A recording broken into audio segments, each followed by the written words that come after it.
Get in, lads. My name is Elijah. I'm back with Andres today. We're going to be talking about Mexico's 2 September fixtures they had this international window. That's against New Zealand and Canada, with a big emphasis on Canada. If you guys want more Mexico national team content in the coming years, make sure to subscribe to the Get Info podcast down below. I think we got the best CONCACAF content on YouTube. Make sure to For sure. subscribe, like the video. If you enjoyed watching Mexico again, Big thumbs up. Yeah, give us a thumbs up. Leave a comment down below as to what your opinions are on Mexico's September window. First of all, I'm going to start off by saying it wasn't good, wasn't bad. It was just overall, I would like to think disappointing would be the word I would use. Disappointing and uninspiring. And Undefeated. That's what I say. And I'll say why. All right. So uninspired, right? And I've used that word before too. Javier Aguirre, right, comes in and he's supposed to change the whole thing around Jaime Lozano and whatnot, and enters into these next 2 years before the World Cup, and switch out for Mexico. I just don't see it. There's nothing about Javier Aguirre's teams he picks, the way they play, and vice versa. There's nothing that shows to me like someone should be excited for the next 2 years of Mexico. In the same way where Jesse Marsch goes to Canada, and obviously the excitement, it's never been more exciting. I'm sorry, it's code switching. I can't switch the code on yet. But Jesse Marsch goes to Canada, and there you go. They feel excited for the next 2 years, rightfully so. Pochettino just goes to the USA, and I think that the level of enthusiasm and excitement around the USA is at a level that hasn't been done we haven't felt in years. But Javier Aguirre, there's nothing. It feels like there's nothing building. Like there's nothing telling me that we're building to something right now. And whether that's building something in a year, Nations League, Gold Cup, World Cup, it doesn't feel like anything is being productive in a way. Like it really does feel like Javier Aguirre is just a placeholder for Rafa, and which he is. He is. In all honesty. But why are you waiting for the 2030 World Cup when you're hosting the next one in 2 years? And you're going to go into this more in a little bit. You're without a doubt not the top 2 CONCACAF team, right? The fact that you're not in the top 2 anymore. Hey, whoa. Hey, no, now we are. No. Let's face this. Mexico is 3 out of 3. What are we VARing? We're doing a VAR check. Nope. No, I don't hear it. The U.S. lost to Canada. We tied with Canada. Therefore, we're better than the United States. Overall, put us in the top 2, baby. No, it's top 2. Okay. Top 2. I'll talk about the Canada one a little bit too. But first, to finish that first point, Javier Aguirre doesn't feel very key. It feels as though like there's no excitement. No one has been brought in that changed the culture, which is what you needed to do with Mexico, right? And obviously, I think they did that. I think they brought Aguirre in to make sure that no one did that, first of all. It's not Rafa. Once Rafa comes in, sure. But, you might as well just give Rafa the position now. Nothing tells me that something's going to happen pretty soon. In the same way that Canada has potential to win trophies now, and the USA has Poch to look forward to, and whatever. There's nothing about Aguirre that excites me. And you may disagree. People may disagree with me, but I just like the 2 games against New Zealand and Canada. Nothing really seemed that wow. Look, there's stuff level that we've been talking about for months now. For me, I'll say this before I actually get into the actual thing. Undefeated, baby. Look, 1-1-0. That's what we're looking for here. All right, we're looking for results. We got a result. We actually won a game. But hold on. But when it matters, I don't see nothing happening when it matters.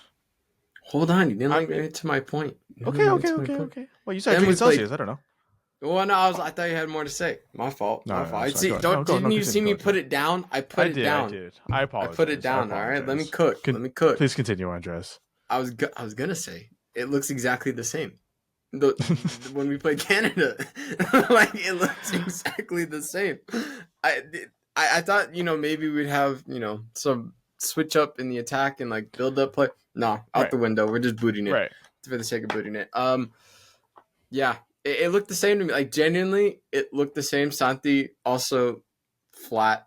I will say Mm. the only highlight from this international window was Malagon. I thought he played very well against I was Canada. going to mention Malagon He too. made an amazing save, Memo-esque Mm. save right there. Remind me of a prime Memo.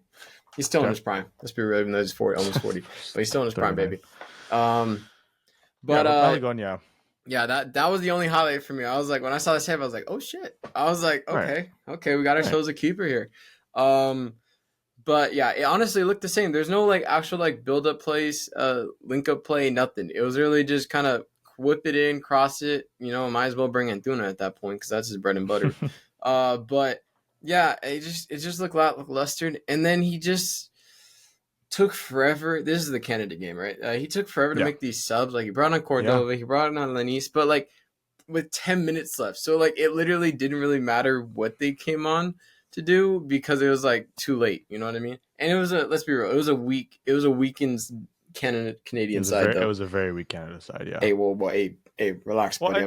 I'll mention it. I'll talk about it more in a little bit, but continue. Yes. It was just kind of like it was just the same old of no. It seemed like there wasn't really a game plan, but I want to be positive. Okay, I want to be positive. That's why I'm saying undefeated. Okay, undefeated. Okay. We drew with the best team in CONCACAF at the moment, so I can be okay with that. We didn't get dominated like I thought we would. Yeah. But I'm just gonna say is that it's gonna take time. It's technically his first session with the team, so maybe Well, not everything's been. it's his third first session. Yes. But with this specific untalented squad, okay, with this squad, this is his first time with this squad, so I'm gonna give him the benefit of the doubt. I apologize. And then if it goes to shit against the United States in October, I'm gonna change my tune very quickly. I just want to point that out there. I flip my head very easily on this channel, so just be prepared for that in a month's time. But yeah, I want to be positive. Okay, you know what? All these other nations have some good stuff going for them, and I just want to focus on the positives. Find something. Yeah, Malagon, clutch. Everyone else, not so much. Santi, Right. hopefully he'll score eventually, but we'll see. But Right. you know what I mean? I just saw the same old booting it up the field. Not a lot of link up play, no creativity. Just you could kind of predict everything that was going to happen. They're just going through the motions. But Yeah. I will say I liked the way Aguirre and Rafa Marquez was in the game. You know what I mean? With how shit the ref was. That like they were very animated, so I can get behind that. So was Jesse Mars, but he was being really sarcastic about like. Yeah. That's just him, though. But that was I love his banter. That was hilarious. I found that funny. I was like, bro was clapping when the ref gave a bad call, and then every time one of the Canadians fouled the Mexican, he would be like going like this and like pounding his chest. So I thought that was funny. Yeah. But yeah, I'm trying to stay positive, but it's not looking too hot. I was really hoping some not drastic changes or improvements would be made, but like just a little bit of something. But it looks like the same old shit we saw in Copa America, but a little better because we didn't lose. I mean, yeah. To cover some positives, there are some positives to take from this window, and that's all. I mean, that's what you look for, right? Malagon being one of them. I like the Chino Santi attack mix up there. I do like it. I think it could produce. When you get the rest of the team working, I think it could work well. I think Araujo at the right back should, without a doubt, be the starting right back. He's class. He was Reyes class. Obviously doesn't work there. He's a center back, to be fair to him. So yeah, no, exactly. But it's just not a position that he should put him in. Definitely back, some positives. Gallardo, I mean, okay, like left back, he didn't do bad. I forgot who played left back.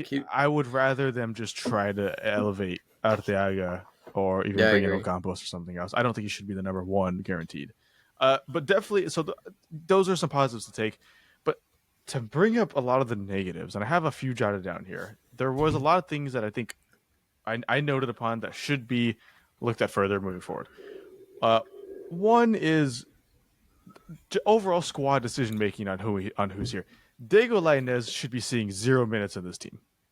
If Marcelo Flores, I like Diego Lainez, but he doesn't even start for Tigres, and you know who starts over him? Marcelo Flores, and Javier didn't give him a single minute in the 2 games.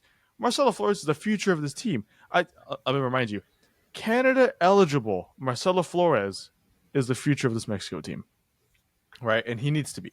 And Javier Aguirre to give him 0 minutes of game time, but to start his substitute, his replacement, Diego Lainez, who, like I said, doesn't even really get starts for Tigres. What are you doing? Why? Like, what's the point there? I don't see a point there. Yeah, the squad So rotation was horrid. Like, squad what I rotation is mean? horrible. It was bad. It should have literally been everyone should have played at least more than 10 minutes. I mean, especially against New Zealand. Like, you play against New Zealand, and so things like that kind of decision making at this point, right? And to say, like, okay, a big reason why I feel as though there isn't big talk about Mexico's youth or the up and coming talents or whatever is because even Mexico doesn't care about them, right? At least with the USA and Canada, it's a rather big portion of what makes up that team. Just because both teams are the talent in those teams are generally very young. As a result, you talk about the youngsters. Nobody talks about Mexico, even though they have some great ones. They have some great young players, but when the team itself isn't giving them opportunities, why should the public? Why should the media? And that's exactly why the outlook on Mexico looks so bad, because they're not playing these young guys in the games they should be. Why aren't you starting Marcelo Flores against New Zealand? Why aren't you starting Alex Padilla in goal against New Zealand? You're playing against these weaker teams.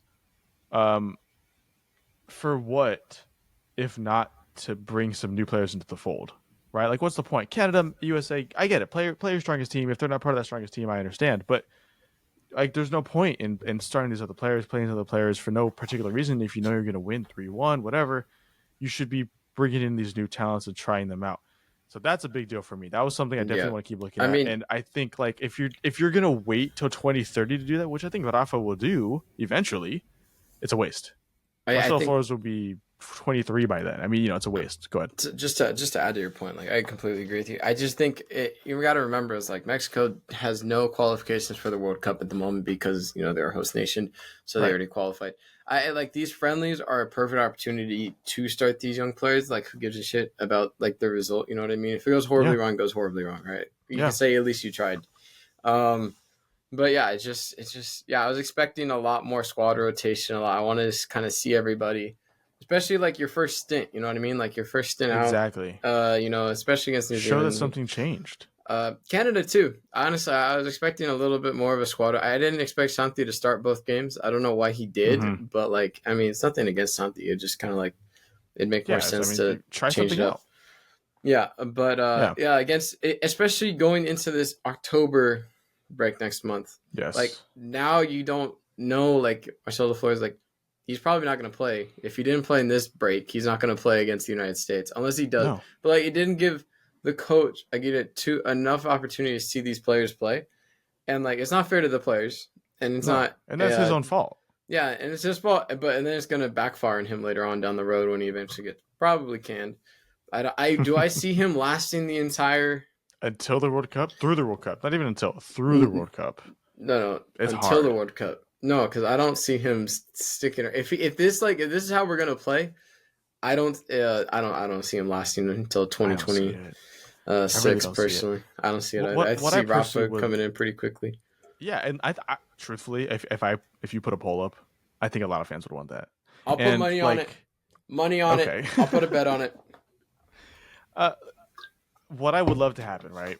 And I might get some slack for this, but what I would absolutely love to happen. Giving you slack for it. Is if I want Marcelo Flores to switch to Canada. Oh, whoa. So that wait, no.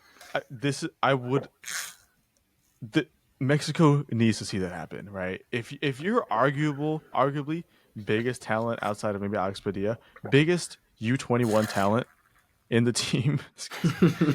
It was a water bottle. I swear. But if you lose your biggest U21 talent you have right now to a CONCACAF rival, a direct rival who at the moment is better than you, and you're playing catch up to them, at the moment, it would be a wake up call, right? I would think it'd be a wake up call. You know what's crazy is, in theory it's a wake up call, but I genuinely don't think. I don't think it is. But I literally don't want that to happen whatsoever. But I could see it happening. But I literally 90% sure it wouldn't be a wake up call. They wouldn't do anything about it. He would just Well, be that's the he'd be thing. just And criticized in the media, saying he's I a was gonna snake, say, I was gonna and say then that the reaction would be just like that. and then everyone outside of the Mexican media, because we all know who really runs the show in the national team. Mm. So he just gets slacked, and then no one just move on, right? And he Yeah. just moves on. He balls out in Canada. He does his thing. Because he could be like you talk. Did you make? No, we haven't made that video yet, have we? The Canadian one. No. Doing no. Oh, sorry. No. Spoilers. Well, sneak But peek, though, like, go ahead. yeah. But anyways, Marcelo Flores would be a huge asset to the Canadian side, especially with the. They don't have the best midfield in the world ever, but like Canada? yeah, it's decent. Well, I mean, It's not like Canada. crazy. They definitely. No, that's not crazy, but they definitely have one that, like, for CONCACAF standards, it's solid enough, especially But like with your Marcelo Flores strongest in there 11. though, with Oh Marcelo yeah, I mean, Flores, he would definitely yeah, help a lot. His youth, it's the youth. That yeah. would help a lot. But But it's I also his mean, like, creativity. Like you got to think about creativity as well. Absolutely, yeah. with Jonathan Yeah, David up top too. Yeah, that'd be pretty good. that'd be a crazy. It'd be a But anyway, crazy link enough up. of Canada. That they get their own video. All right, enough of that. Yeah. A lot of what ifs here. It's not going to Yes. happen. I hope it doesn't happen. Yes. But yeah, it's they need. I don't know what they need because we've been talking about this for like Right. since we started the channel. All these issues we've gone through like I think 4 managers, something like that, since we started this channel. Yeah. But it's literally the same old same. Like generally, I would think someone would come in and be like, "Oh, we're not gonna play this long ball style anymore. We're gonna No. actually put some But they passes don't. But together." that's the move thing ball." is they don't care. Like, Yeah, they're just going through the nobody motions. in power cares. And you know what? Actually, I was going to bring this up too. You know what the Federation cares about. And that's money. That's all it is it's money. All it is. And as long as they get money by playing these friendlies in the USA and against the USA and whatever, that's all they care about. All they care about. Even in domestically or clubs, you know, as long as you're getting money from MX or Leagues Cup or Champions League, whatever, that's all they care about. That's all they care about. Transfers. Yeah, that's it. That is literally it. And you know what? I will say a positive from these 2 games is the lack of fans at these stadiums. Yeah, The positive a main positive from these September games was the fact that nobody went to them, and that's a big statement because I think people are getting annoyed. Why? What's the point of going to the Rose Bowl to see them playing against New Zealand? Because it doesn't mean jack. You might as you like. Why are you playing it in the USA? If you're doing a Mexico friendly, not including the USA, why are you playing them in the USA? Play them in Mexico, where you would have your support and you would make somewhat money still. It's the entire system, the entire Mexico football system is very transparent in what they want, and I know they know like how they look. They know exactly what they look like, and they know exactly They just don't care. Everybody wants money, but they don't care. That's all they want. They don't care about the fact that whether they are or not, and that it's personal opinion. But the trajectory right now is by the time the World Cup comes, they will be sitting in 3rd place straight up in CONCACAF, without a doubt. The rate and by the way it's going, right? And whether it is right now or not, the way it's going is that's going to be almost a guarantee. Nothing's changing. They had the perfect opportunity to make a statement signing with their manager. They could have even brought just Rafa on, but they chose to bring in a guy who's managed the team twice already. And at the same time that Canada brings Jesse Marsh and USA brings Poch, I don't. It's almost offensive to Mexican fans. Like it's a waste of money, But I think that the Aguirre pick is a safe pick. You know what I mean? You can't go wrong with it, but you can't you can't like hate it. You can't love it either. You know what I mean? You can kind of just be in the middle with it, just because it's like. Oh, Mexican manager. He's coached a team before. Right. He's done a decent job in the past. But you got to remember the squad in the past is a lot different from the squad now. You know what I mean? Yes. So, I mean, it's a safe pick. Yeah, very safe pick. But exactly you can't. But when you announce Rafa as a what the fuck assistant. Was that? Yeah, as an assistant manager. I mean, that just gets us Mexican fans excited because he's a legend. Obviously, legend of the game easily. Not just for the Mexican national team, but like top legend in general. Yeah. So I mean, everyone's excited about that. So it was that was to boost the safe pick. You know what I mean? Yeah, And then, but like I mentioned earlier, I could see him coming in 20 in like a year's time, right? Like, yeah. And, I but mean, and I don't know if that was the idea. I don't think no, it no, definitely no. wasn't. It was The idea after the was World to Cup. him Yeah, exactly. I don't think he's ready yet, but No. I think it What? might be a has to be a quick change if things don't go well in the Gold Cup. You know what I mean? Like, because I feel Yeah. like going into this Gold Cup like this summer, it's a long time away, mind you, but Right. I think the goal is to win it. I mean, obviously, everyone's goal is to win it, but I feel like Right. it's a necessity for Mexico to win this Gold Cup. Yeah. But I think in like present day, in terms of short term goals, is definitely to beat the Hmm. United States at home. Because if we Right. lose, because let's be real, it's not going to be good. That Right. Stadio Azteca is going to be one of the most toxic environments if we lose that game. It's a fact. And the United States. No, you're a United States fan. Probably field their best Hmm. squad possible or near to it. Without a doubt. And Without a doubt. same thing with Mexico. So we And have it'll to be win. Potch's first window, Yeah. so it's like there's a lot So writing on it. Yeah. yeah, and more so Mexico. I think Poch is kind of chill because it's his first window. Hmm. But yeah, I think especially with Edson Alvarez back because he'll be fully fit by then. But I think a short term goal is we have to win that United States game no matter what, by any means necessary. It could be like the shittiest game of all time, but as long as we win 1-0 or something like that, I don't think Hmm. anyone's gonna care. Hmm. But yeah, so that's the probably the game. It's This is already the thing, sold though. out. It's already sold out. It is already sold out, and it's gonna be great viewing, and I think we're gonna have a lot of content surrounding it. But this is my thing, right? Like the USA Mexico have almost entirely swapped from now until 10 years ago, right? The USA's whole thing would have been let's beat Mexico at home, and then they're good. And then whatever happens after, if they're trying to, if we're maybe we can win a Gold Cup, maybe we can win a Nations League. I don't know. Now it's the complete opposite, right? Now Mexico's it's a big deal to Mexico to win at home, rightfully so. I'm not trying to take anything away from that. It is important. It's very important. But I think like to me right now, that seems to be the ultimate goal, right? And that's the biggest issue for me. USA's goal right now, I feel like from what I can tell, overall fan perspective and media perspective, and the team from what Potch says is the USA's goal is to win the World Cup. And obviously, far fetched, but to get as far as you can in the World Cup on home soil, perfect. That's what matters. You are never going to hear Javier Aguirre say something like that. You're never going to hear anybody high up in the Mexico thing say that because they know it's not going to happen, and they know they don't care, right? And that's the biggest deal for me. That's the biggest issue for me is that yeah, great. I mean, this Mexico USA game is going to be a spectacle, but like it's a friendly, and this is going to seem like it matters more than any Gold Cup game or Nations League game, is what I kind of gather from overall feeling. And that to me is a sign that something needs to change. And especially when you're going into the Gold Cup and Nations League, it's okay. Before it's who's going to win it this year, USA, Mexico. Now it's who's it going to win this year, USA, Canada, Mexico. You throw in Panama, you throw in Costa Rica, you can start throwing in Jamaica. Honduras is in the mix now. Honduras almost beat Mexico in the last one, and then if you recall, uh, Hold that L, baby. Honduras, barely hold did it. that. But the fact that it's not just Mexico USA anymore. It's USA, Canada, Mexico, all those other teams, and and every other team is adapting to this new environment that they find themselves in, but Mexico is not. That's almost shameful. It's offensive. It's offensive to the people that support them, right? Like, what's the point? Okay, What's the point? I'll say this. This is my last comment, unless you have more to say. But Mm-mm. we're at the rock bottom. There's only one way up here. You can't go much further.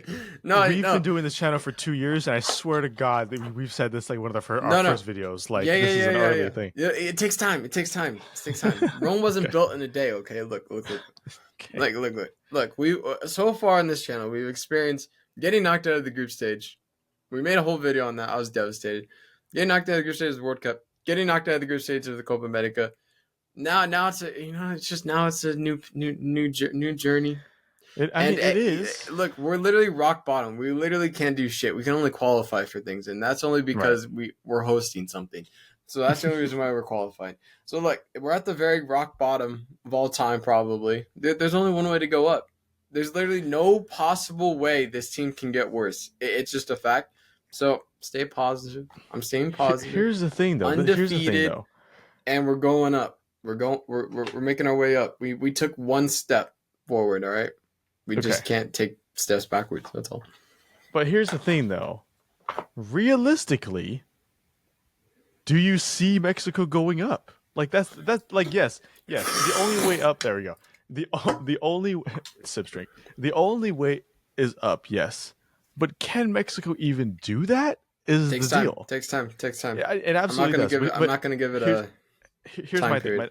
No, and I don't think Mexico should, right? And I don't think because No, if you do, that would be silly because it might take 10 to 14 years.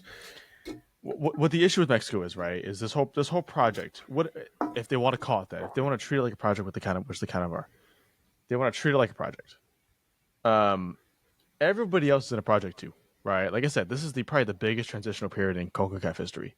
By the time that Mexico expects to be in the middle of this project with an upside, everybody else would have already completed theirs, right? And I say that I think after 2026 World Cup in 2 years, right? You don't think the USA is going to improve a lot in those 2 years? You don't think Canada is going to improve a lot? You don't think even like I already mentioned, the other teams are going to be improving a lot because they know they have to. My biggest worry with Mexico is the amount of catch up they're going to have to be doing. Yeah, that's going to be a lot. Hey, that's the best type of work. You know what I mean? Sure. I mean, sure. If you're okay with dealing with that, like, oh yeah, that was my bread and butter. Waiting for assignments, waiting to do them the day before they're due. That was my bread and butter, baby. But like Mexico fans, right? Like I don't think at some point there's a boiling point, especially with Mexico fans. Mexico fans expect a lot for this team. Dude, our boiling point is going to be met in next month. I kid you not. No, it's true. It's already been met. Outcry, it's just getting lowered. Yeah, our boiling point was like 100 degrees, and then now it's like 60. Like now it's like room temperature. It's dwindling. It takes one thing to set them off, so it's crazy. Yeah, and next month, like, it is without a doubt the USA. Even though they lost to Canada, the USA still going to that game as favorites, without a doubt. And it's still Mexico. It's still Mexico trying to show that they're still in the same realm as the USA, not the other way around, right? And that's just how it is.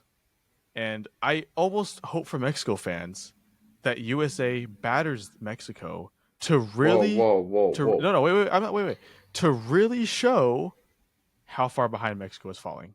Because no. This is not for USA beat Mexico. How great!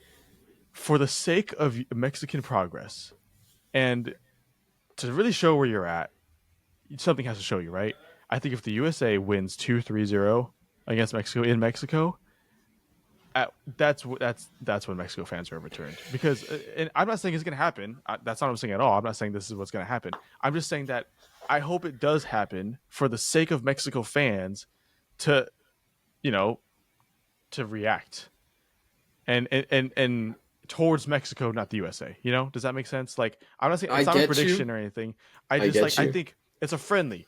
I think the impact of losing to the USA will have much more greater effects on Mexico than beating the USA here. Yep. If that makes sense, because if you beat the USA, obviously it depends how. But let's say you beat the USA, I think if they beat the USA, it'd be a scrappy win, and it'd be more so the USA's fault, which is how the rest of the USA's gone.